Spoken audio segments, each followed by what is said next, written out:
Oi, 21 de maio. Hoje eu vou falar sobre um livro que eu já conhecia uma parte do conteúdo dele, mas eu fui curiosa, resolvi ler tudo e eu achei a história sensacional.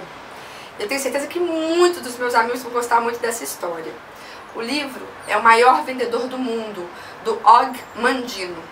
Ele conta a história do Hafid. Hafid é um senhor muito rico, que era vendedor, e ele estava no palácio dele, vendo aquelas colunas de ônix, aquele teto com ouro, pinturas lindas na parede, aquele jardim suntuoso. E ele vai até o depósito, né, onde ficavam as mercadorias que ele vendia, e lá tinha de tudo, né, lã, linho, mel, gengibre, tapete, perfume, enfim, de tudo um pouco. E ele observa aquela movimentação e chama o Erasmo. Erasmo trabalhava com ele há muitos anos e ele era o guarda-livros chefe dele. Ele chamou Erasmo e falou: Erasmo, se somar tudo que eu tenho, tanto aqui no depósito quanto nos empórios, quanto eu acumulo? O Erasmo falou: senhor, eu calculo que uns 10 milhões de talentos de ouro.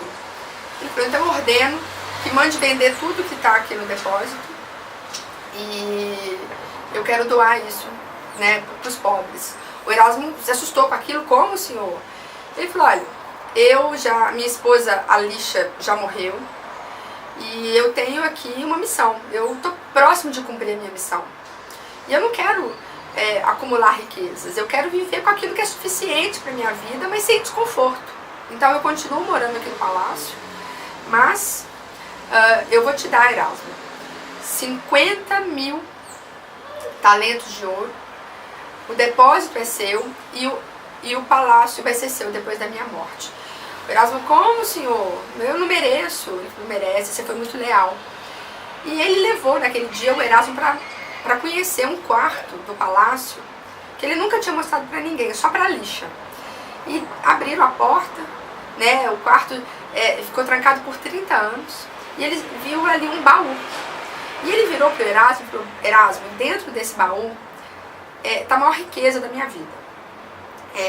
Essa riqueza é maior do que se tivesse aí um baú de diamantes, né? Porque todo o êxito, toda a felicidade, toda a paz de espírito, todo o amor, toda a riqueza que eu desfruto provém dos ensinamentos do que está aí dentro, né? E ele mostrou aquilo pro Erasmo, pediu para o Erasmo ajudá-lo a cuidar, né, daquele ambiente. Ele não revelou o conteúdo do que estava dentro do baú pro Erasmo e disse que aquilo foi dado para ele e que ele receberia um sinal para entregar para uma pessoa e que ele ia guardar o sinal. Então, saíram do quarto e o Hafid foi lembrar, né, da história dele, de como esse baú chegou na mão dele. A história dele é o seguinte: ele foi adotado por um vendedor chamado Patros, né, e ele não tinha moleza com Patros, não. Ele, apesar de ser filho adotivo, ele trabalhava para o Patros como guardador de camelos. E um dia ele chegou para o Patros e falou: senhor, eu não quero mais ser guardador de camelos, eu quero ser vendedor. Eu quero ser um vendedor melhor que o senhor, eu quero ter mais riqueza do que o senhor tem. E o Patros era conhecido como o maior vendedor, né, da época. E aí o Patros achou aquilo estranho e falou: menino, mas você nunca teve ambição? Por que agora você quer vender? Aí ele falou: porque eu conheci a filha do Cauné, Alicia, e eu estou apaixonado por ela. E o Cauné é um homem muito rico, e ele nunca vai permitir que a Alicia se case com um guardador de camelos. Então eu preciso ficar rico para eu poder casar com a Alicia. E o Patros viu que ali tinha uma ambição verdadeira, né? E ele resolveu dar uma chance pro Hafid. E falou pra ele, falou assim: olha, essa profissão de vendedor é uma profissão muito solitária. E eu não quero que você vacile, né, no primeiro momento de desespero, medo, de dúvida. Eu quero que você persevere, porque cada obstáculo vai te forçar a melhorar. Então, eu quero que você persevere. Ele falou: então vamos fazer um teste? Eu vou te dar aqui a túnica mais bonita que eu tenho. Você vai para Belém e vai tentar vender essa túnica. Eu quero que você venda por 1 denário de prata. E todo o lucro que você tiver é seu. E ele ficou empolgado, né? O Hafid falou: opa, vou pra lá, vou vender, já vou acumular dinheiro para eu casar. Aí ele foi, né? E antes dele sair, o Patros vira para ele e fala o seguinte: o fracasso jamais o surpreenderá se a sua decisão de vencer for suficientemente forte. Ele saiu com essa frase. Foi para Belém. Chegou em Belém, nada. Oferecia a tal túnica, nada. E a túnica, ela tinha uma logomarca do fabricante e das lojas do Patros, né? Acho que vale a pena ter essa informação. E aí, ele tentava vender aquilo ali, nada. No quarto dia, ele entrou em desespero. Falou, isso aqui não é pra mim, eu não vou conseguir vender, eu nunca vou ser vendedora, eu vou continuar mesmo guardando camelo, esse é o meu destino. E ele estava na hospedaria, né, que é um hotel, e ele lembrou da lixa. Quando ele lembrou da lixa, todo aquele medo foi embora. Ele criou coragem e falou, não, amanhã eu vou vender. E eu, inclusive, vou juntar todas as minhas economias, porque eu já quero, né, começar a juntar mesmo para casar com ela. Vou para uma gruta, vou passar a noite numa gruta para guardar dinheiro. E ele foi embora, pegou a mula dele, foi para a gruta. Quando ele chegou na gruta, ele deu de cara com uma situação que ele não contava com ela. Tinha um pai, uma mãe e um bebê recém-nascido. E estava uma noite fria, e ele viu que a mãe e o pai tinham tirado suas túnicas para proteger o bebê.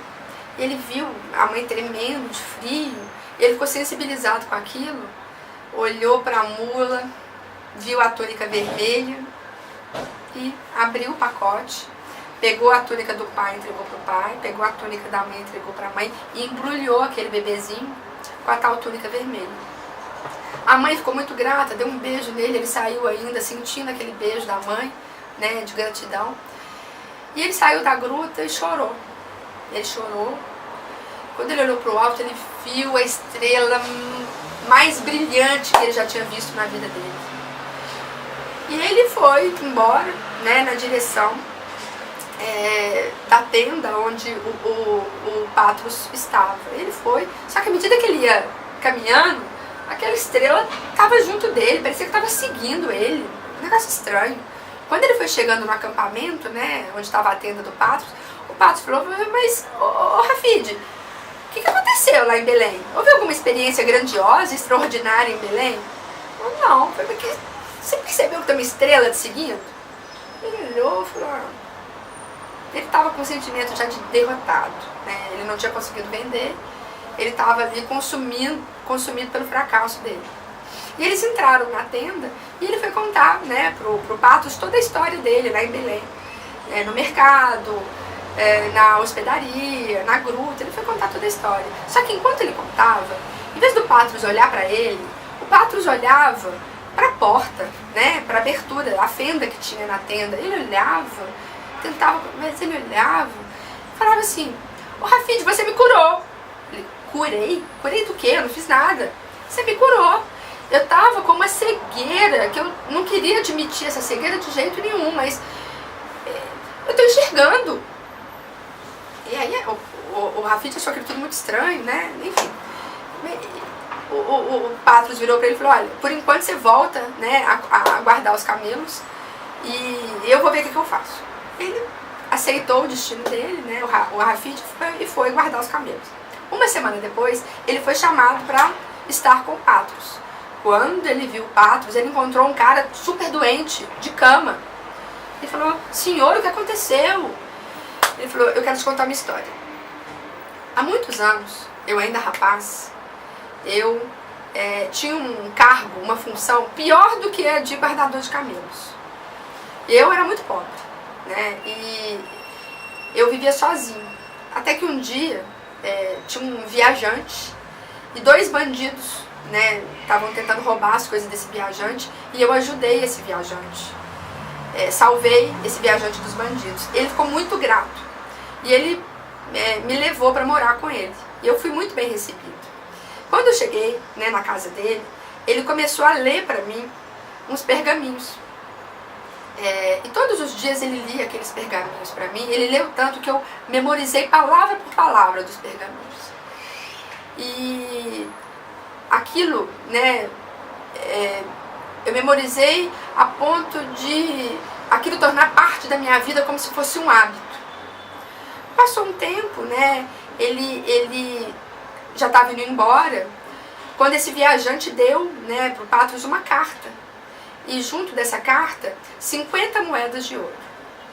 E na carta dizia o seguinte, tinha uma cópia dos pergaminhos, e dizia que era para ele dividir, né, aqueles ensinamentos que ele estava tendo nos pergaminhos apenas com uma pessoa que ele receberia o sinal de quem era.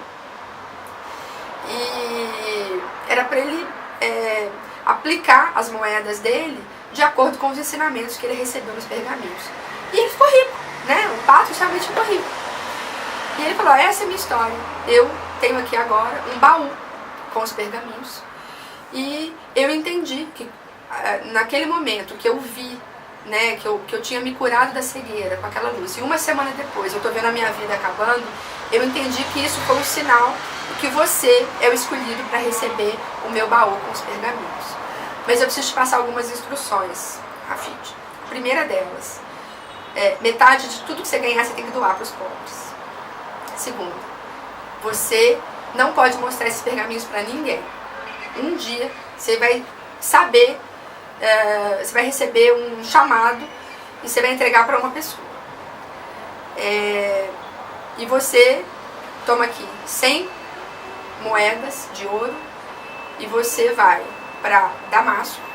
Você vai ler o primeiro pergaminho muitas vezes até você assimilar o que está nesse primeiro pergaminho. Depois você vai ler todos os pergaminhos. E depois que você aprender todos os pergaminhos, aí sim você vai aplicar essas moedas que eu estou te dando nas suas vendas. Ele colocou mais uma instrução. A terceira pessoa que recebesse os pergaminhos não precisava mais guardar para uma pessoa só. Ela podia distribuir para quem ela quisesse. E aí foi embora, né, o Rafid para Damasco com os pergaminhos dele. Então ele lembrou, né, dessa história. Ele saiu lá do quarto do palácio dele, 3 anos depois dele ter dividido, né, com toda a riqueza dele, chegou alguém na porta dele procurando por ele. E era um cara mal vestido, maltratado, esfarrapado, até doente. E ele virou pro Rafid e falou, sois aquele chamado maior vendedor do mundo? E o Rafid até tentou, não sou eu mais, mas ele falou, eu preciso ter convosco. Preciso falar uma coisa com você. Ele falou, olha, meu nome é Saulo, eu voltei agora de Jerusalém, eu estou indo para Tarso, que é a minha terra natal, e não fica com medo de mim, porque eu não sou um bandido, eu não vim aqui te fazer mal. Os fariseus da tribo judia de Benjamim são meu povo.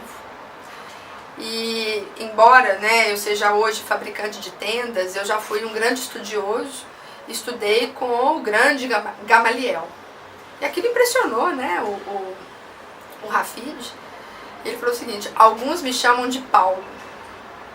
E eu quero te contar a minha história. Há 4 anos, eu testemunhei um apedrejamento de um homem santo chamado Estevão. E esse Estevão, ele foi apedrejado porque ele blasfemava contra Deus, né? Ele seguia um homem chamado Jesus. E esse Jesus, ele era condenado pelos romanos, né? Ele não era aceito pelos romanos. E a culpa, né, de Estevão, a ponto dele ser apedrejado, estava na insistência de que o Jesus era o Messias que alguns profetas judeus tinham dito que chegaria, né, no mundo. E aí ele participou, né, do apedrejamento e foi convocado para ir para Damasco à procura de qualquer seguidor de Jesus. E no caminho ele se dá com uma luz muito forte que o cega temporariamente. E essa luz conversa com ele e fala, Saulo, Saulo, por que me persegues? E o Saulo, cego, virou e falou, quem és tu? Ele fala, eu sou Jesus, a quem persegues. Mas levanta-te, vá até a cidade e será avisado do que deves fazer. E ele seguiu, já modificado, né? Alguma coisa aconteceu. Ele foi para a casa de um seguidor de Jesus. Alguns dias depois chegou lá um senhor chamado Ananias, que diz que recebeu uma visão, né, que era para ir até ele. E o Ananias passa a mão nos olhos do o Saulo, e o Saulo passa a ver, passa a enxergar. E aí ele quis fazer, né, as pregações dele, falar que ele realmente tinha visto Jesus e que Jesus era filho de Deus mesmo, mas ele ia para as sinagogas e ninguém acreditava nele. Todo mundo ainda tinha ele como aquela figura do fariseu. Ele fugiu de lá e foi para Jerusalém. E em Jerusalém aconteceu a mesma coisa. Só que lá em Jerusalém, de novo, a voz apareceu para ele e disse o seguinte: tivesse a palavra, mas pouco mostraste a luz. Até a palavra de Deus tem que ser vendida para as pessoas, senão ninguém a ouvirá. Volta para Damasco e procura aquele que é chamado o maior vendedor do mundo. Ele te mostrará como espalhar a minha palavra pelo mundo. E aí, né, o Saulo contou essa história para o Rafide. E o Rafide ficou curioso, falou: peraí, me conta mais desse tal Jesus.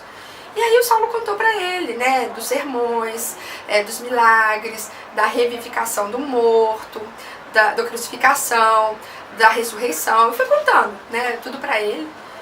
E falou: o que você tem dele aí? E o Saulo trouxe um pacote. Quando o Rafide abre o pacote, é uma túnica vermelha. E ele procura a logomarca e a mesma logomarca da loja do Patos. Ele fala: não. A loja tinha muitas túnicas. Ele fala: me conta um pouco de como nasceu, da infância desse Jesus. Ele fala: eu não sei muito. Eu só sei que ele nasceu numa gruta, na noite que tinha a estrela mais brilhante no céu. Bom, e aí na hora o Rafide tem certeza, né, que tinha que entregar aqueles pergaminhos pro Saulo, e o Saulo virou o maior divulgador, né, dos pergaminhos aí desse livro. O que fala nos pergaminhos? O primeiro pergaminho é uma instrução, né? O pergaminho número 1, ele fala o seguinte: hoje começo uma nova vida. Ele fala o seguinte: o fracasso não será mais pagamento pelo meu esforço. Eu formarei bons hábitos e me tornarei escravo deles. E eu lerei cada pergaminho 30 vezes antes de passar para o pergaminho seguinte. 2. Saudarei este dia com amor no coração. 3. Persistirei até vencer. 4. Eu sou o maior milagre da natureza. 5. Viverei hoje como se fosse meu último dia. 6. Hoje serei dono de minhas emoções. 7. Rirei do mundo. 8. Hoje centuplicarei o meu valor. 9. Agirei agora. E 10. Fé. O livro fala, né, sobre cada um desses pergaminhos bastante. E eu acho que todo mundo devia ler, né? Mas eu achei a história muito bonita. Eu queria dividir essa história com vocês. E eu espero que vocês se interessem pela leitura e possam, por que não, se tornar o maior vendedor do mundo. Até amanhã.